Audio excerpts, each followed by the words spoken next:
Hello everyone, चलिए देखते हैं आज केमिस्ट्री नेक्स्ट क्लास जो है थॉमसन का परमाणु मॉडल।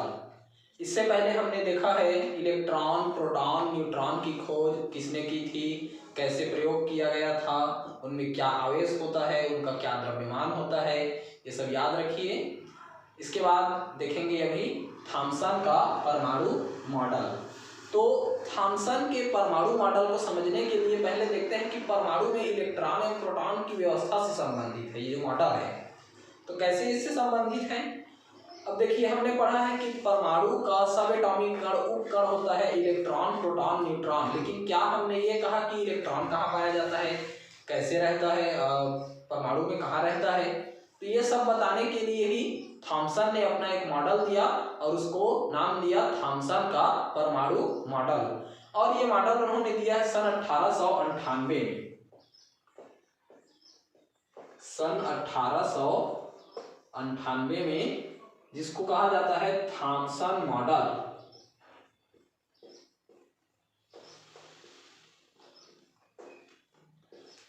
अब ये थॉमसन मॉडल है क्या, तो थॉमसन ने जब परमाणु को देखा, देखिए ये परमाणु का ये गोलाकार कण, इलेक्ट्रॉन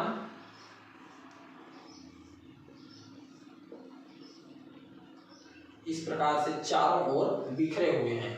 उन्होंने क्या कहा थॉमसन ने कि किसी परमाणु का जो इलेक्ट्रॉन होता है वो परमाणु के चारों ओर बिखरे रहते हैं, लेकिन चारों ओर बिखरे रहते हैं और साथ में क्या होता है, प्रोटॉन भी बराबर संख्या में इसके चारों ओर बिखरे रहते हैं, ताकि परमाणु जो है विद्युतीय रूप से उदासीन बना रहे। क्योंकि हम जानते हैं कि अगर एक ही आवेश अगर हो, केवल ऋण आवेश हो, तो वो जो है एक आवेश युक्त हो जाएगा परमाणु। और परमाणु में इलेक्ट्रॉन, प्रोटॉन, न्यूट्रॉन ये तीनों पाए जाते हैं। तो इनको बताने के लिए उन्होंने थॉमसन ने अपना ये परमाणु मॉडल दिया है।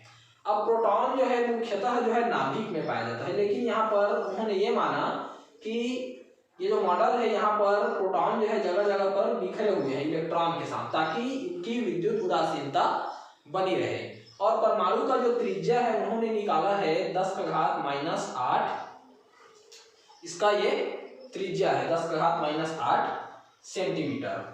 इस प्रकार से उन्होंने अपना परमाणुविक मॉडल दिया। इस मॉडल को अनेक नाम से जाना गया है। तो कौन कौन से नाम है इस मॉडल को? नाम से जाना गया है पुडिंग या केक समान, या तो फिर इसी को तरबूज मॉडल, इसको और नाम से जाना गया है केक मॉडल, और इसी को और नाम से जाना गया है तरबूज मॉडल। देखिए, अब समझिए तरबूज मॉडल क्यों कहा गया है। अब तरबूज खाए होंगे तो जानते हैं कि तरबूज में क्या होता है, जब काटते हैं तो उसका लाल लाल जो पार्ट होता है वहां पर काले काले बीज जो है बिखरे रहते हैं पूरी तरह से। तो क्या है, जो काला काला बीज है वो वहां पर इलेक्ट्रॉन है, और जो लाल लाल है वहां पर उसमें प्रोटॉन जो है बिखरा हुआ है, और बीच में उसका द्रव्यमान होता है। तो खैर इसके बारे में रदरफोर्ड के मॉडल में पढ़ेंगे। तो इस प्रकार से इसको तरबूज मॉडल कहा गया है। मेरे ख्याल से ये तो सभी ने देखा ही होगा कि तरबूज में जो बीज के उसका जो बीज होता है काला काला बीज, चारों तरफ एक जगह नहीं होता। वो अगर तरबूज इस प्रकार से है गोलाकार, तो उसके चारों ओर बीच में भी होता है और पूरी तरह से ये बिखरा रहता है। इसीलिए थॉमसन के मॉडल को क्या मॉडल कहा गया है? तरबूज मॉडल कहा गया है, जिसमें इलेक्ट्रॉन जो है बिल्कुल गुथे जैसे हैं। गुथे जैसे कैसे? तो एक यहाँ है तो एक यहाँ, एक यहाँ, माले के जैसे बिल्कुल गुथा हुआ है, इसीलिए इसको बोला गया है इलेक्ट्रॉन जो है बीच बीच में गुथा रहता है। और इन्हीं बीच बीच में गुथे हुए में धन आवेश भी बिखरा रहता है, ताकि परमाणु जो है विद्युतीय रूप से उदासीन बना रहे। अब रदरफोर्ड ने जो अपना मॉडल दिया, इसमें उन्होंने दो चीज स्पष्ट किया है। अब वो कौन कौन सी चीज स्पष्ट किया है? तो एक तो कि परमाणु का द्रव्यमान सर्वत्र बराबर होता है। देखिए उन्होंने क्या चीज स्पष्ट किया, परमाणु का द्रव्यमान सर्वत्र बराबर होता है, और दूसरा परमाणु विद्युतीय रूप से उदासीन होता है।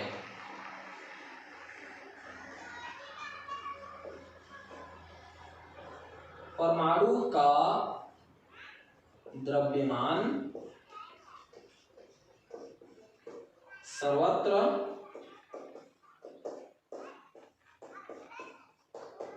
बराबर होता है। और दूसरा उन्होंने समझाया कि विद्युतीय रूप से उदासीन होता है। लेकिन ये जो विद्युतीय रूप से उदासीन होता है, इसको जब हम रदरफोर्ड के प्रकीर्णन प्रयोग में देखते हैं तो उसका व्याख्या इसका उसमें विद्युतीय रूप से उदासीन होता है, इसका व्याख्या नहीं हो पाता है। देखेंगे रदरफोर्ड के मॉडल, रदरफोर्ड का प्रकीर्णन मॉडल इसके बाद। तो यहाँ तक ये हो गया थॉमसन का परमाणु मॉडल। अब चलिए देखते हैं रदरफोर्ड का प्रकीर्णन मॉडल।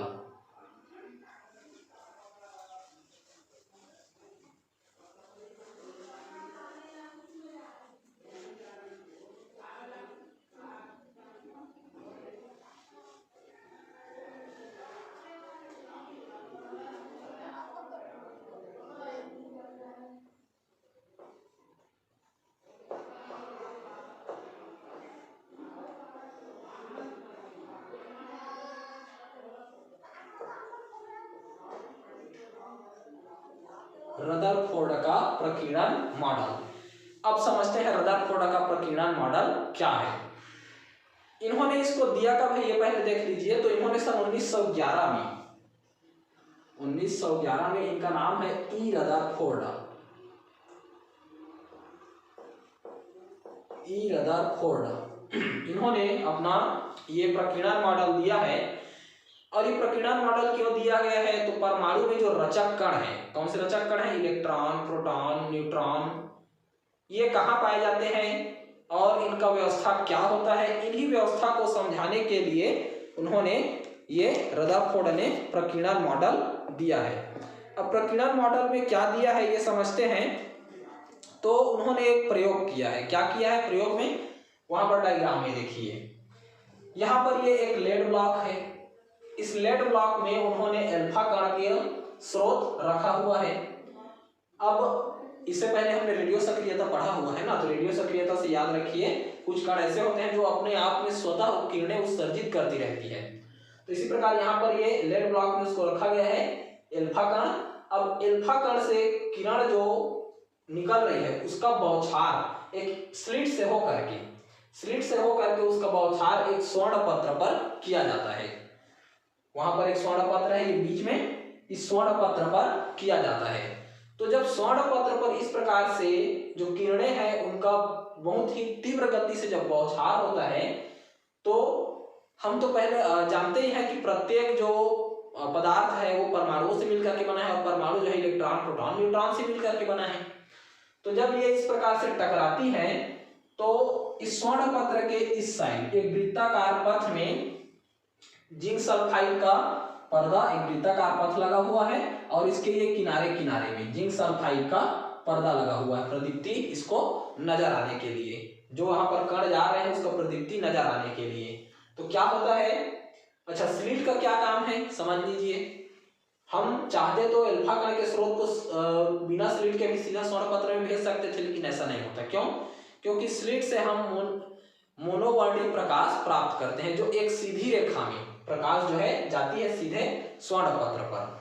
अब ये जो किरण इस प्रकार से जब जाती है तो देखिए क्या हो रहा है, यहाँ से ये जो है, अब ये अगर परमाणु है, एक स्वर्ण पत्र भी एक पदार्थ है और इसमें भी परमाणु है और परमाणु जो है इलेक्ट्रॉन, प्रोटॉन, न्यूट्रॉन से मिलकर के बना है।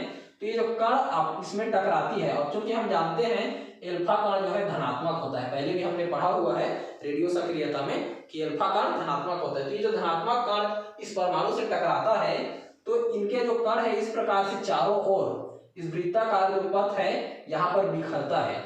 अब यहाँ पर बिखरता है तो उसमें जब हम माइक्रोस्कोप के थ्रू देखते हैं, एक तो वैसे भी नजर आ जाता है, जिंक सल्फाइड के पर्दे पर ये प्रतिदीप्ति के रूप में उत्पन्न होती है, चमक के रूप में दिखाई देती है।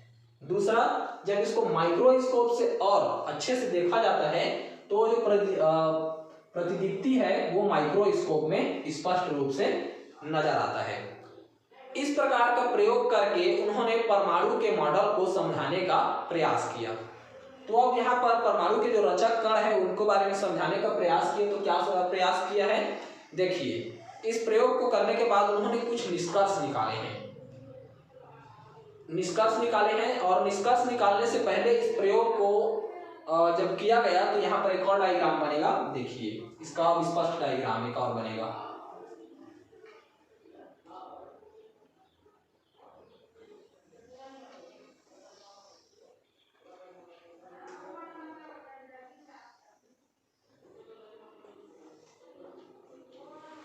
ये मान लीजिए एक परमाणु है।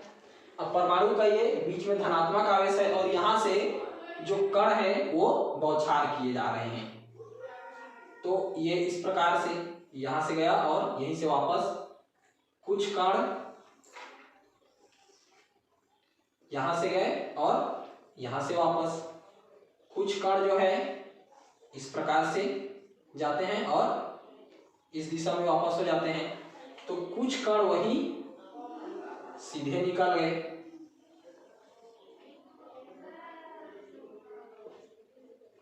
तो इन्होंने इसके थ्रू क्या निष्कर्ष निकाला है, तो उन्होंने यहाँ पर 3 निष्कर्ष निकाला। पहला तो कि अधिकांश जो एल्फा कण है जो स्वर्ण पत्र पर टकरा रहे हैं, मान लीजिए स्वर्ण पत्र का भाग है, स्वर्ण पत्र पर टकरा रहे हैं, अधिकांश एल्फा कण मान लिया जाए 99% जो कण है वो इस स्वर्ण पत्र से सीधे निकल जा रहे हैं, सीधा स्ट्रेट लाइन में। और कुछ जो एल्फा कण हैं वो जो है उस स्वर्ण पत्र से निम्न रूप से विचलित होते हैं। और ये है निम्न रूप से विचलित, और ये जो है अपना रास्ता बदल ले रहे हैं, निम्न रूप से विचलित होकर के अपना रास्ता बदल ले रहे हैं। तो वहीं एक आध कण ऐसे मिलते हैं, क्योंकि हमने 99% को क्या माना है कि वो खोखला भाग है। तो यहाँ पर एक आध % कण ऐसे मिलते हैं जो इस धनात्मक आवेश से टकराते हैं, यहाँ पर बीच से परमाणु के बीच में जब जाकर के टकराते हैं तो क्या होता है, वो उसी दिशा में वापस निकल आते हैं, वापस आ जाते हैं। जहां से ये निकले हैं किरणें वहीं पर ये वापस उसी दिशा में लौट आती है। तो इस प्रकार से उन्होंने अपने प्रयोग से ये 3 निष्कर्ष निकाले। तो कौन कौन से निष्कर्ष निकाले, तो देखिए अधिकांश कण एल्फा कण सीधे निकल जाते हैं।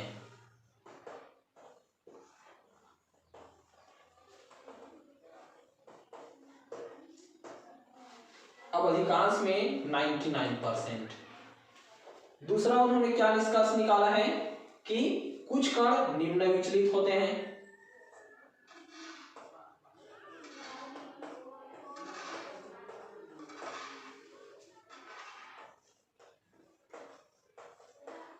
निम्न विचलित होते हैं। और तीसरा निकाला कुछ कण या बिल्कुल एकदम कम कण, अत्यंत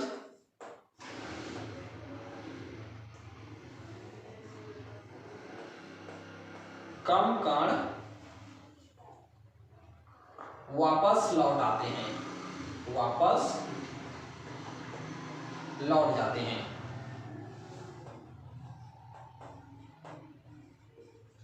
तो उन्होंने इस प्रकार से जब ये देखा इस प्रकार से हो रहा है स्वर्ण पत्र से एल्फा कणों के बौछार करने पर, तो उन्होंने कुछ निष्कर्ष निकाला है। तो क्या निष्कर्ष निकाला है कि चूंकि अधिकांश एल्फा कण जो है सीधे निकल जा रहे हैं, तो उन्होंने ये माना कि परमाणु का अधिकांश भाग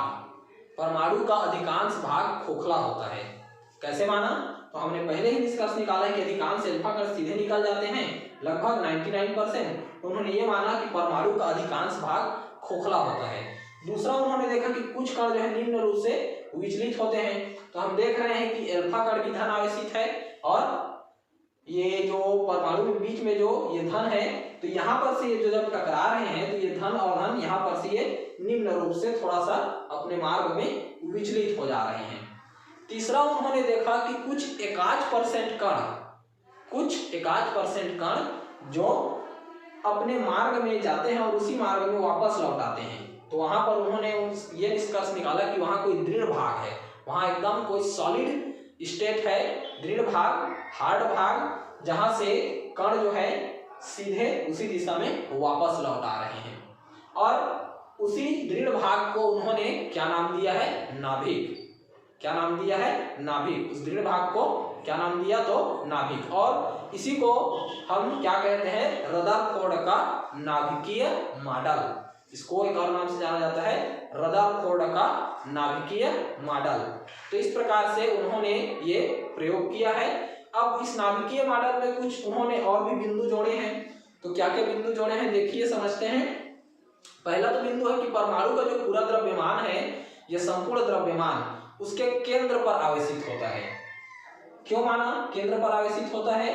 क्योंकि कुछ एकाध % कण है जो उस केंद्र में जा करके वहां से वापस लौट आ रहे थे।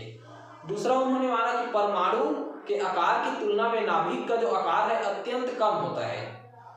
अब वो क्यों माना? तो वहां पर देखा गया है, फिर वही यहाँ पर रिपीट हो रहा है कि जो अधिकांश कण में से एकाध % कण बीच से गुजर करके जा रहे हैं तो वो उसी दिशा में वापस लौट आ रहे हैं, जबकि अन्य जगह से जो गुजर रहे हैं वो सीधे निकल जा रहे हैं या तो फिर निम्न रूप से विचलित हो जा रहे हैं। तो उन्होंने क्या माना कि नाभिक का जो संपूर्ण आवेश है वो बिल्कुल केंद्र में उपस्थित है।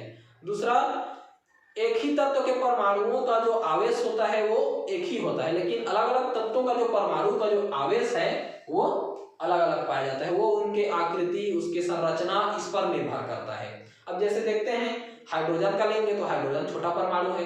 इसी प्रकार हीलियम का लेंगे तो हीलियम हाइड्रोजन से बड़ा परमाणु है, तो उसमें आवेश अलग होगा, हाइड्रोजन में आवेश अलग होगा। तो इस प्रकार से ये जो मॉडल है इसको कहा गया है रदरफोर्ड का नाभिकीय मॉडल।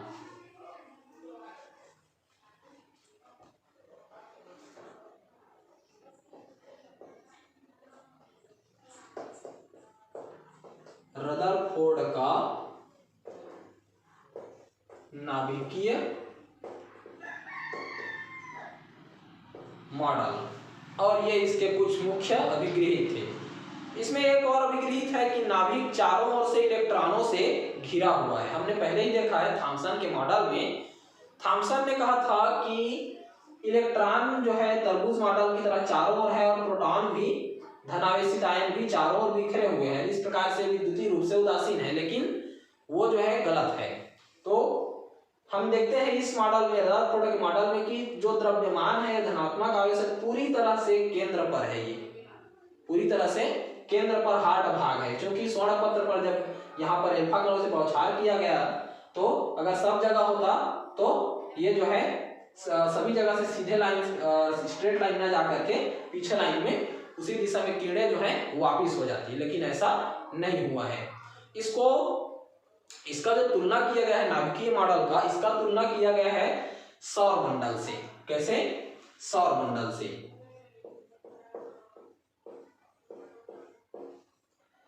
अब समझिए सौर मंडल से तुलना क्यों किया गया है। अब हम देखते हैं कि एक सूर्य है, सूर्य के चारों ओर बहुत सारे ग्रह चक्कर लगा रहे हैं। तो मान लीजिए सूर्य यहाँ पर नाभिक है, सूर्य यहाँ पर क्या है? नाभिक है। और सूर्य जो है नाभिक है और उसके चारों ओर ग्रह यानी कि इलेक्ट्रॉन, जो इलेक्ट्रॉन के रूप में उनको ग्रह को मान सकते हैं, वो सभी जो है सूर्य के चक्कर लगा रहे हैं। तो इस प्रकार से इसको क्या माना गया है? ग्रहीय इलेक्ट्रॉन्स या सौर मंडल मॉडल, सौर मंडल मॉडल। तो ये इस प्रकार से रदरफोर्ड का प्रकीर्णन मॉडल और थॉमसन का परमाणु मॉडल हमने देख लिया है। देखिए ये जो है पूरी तरह से आपका बेसिक है, इसी से आगे जाकर के पूरा केमिस्ट्री जो है इसका बनता है, क्योंकि हमें हर जगह परमाणु का बारे में पढ़ना पड़ता है। इसमें से कुछ पॉइंट्स हैं जिनको मैंने नहीं एक्सप्लेन किया है, आप बुक से उन पॉइंट्स को देखिए। अगर कोई भी उन पॉइंट्स में या फिर जो यहाँ पर समझाया गया है उसमें आपको कोई भी अगर डाउट होता है तो आप हमें कमेंट्स टेलीग्राम के माध्यम से बता सकते हैं। आपके डाउट को वहाँ पर क्लियर करा दिया जाएगा। Thank you.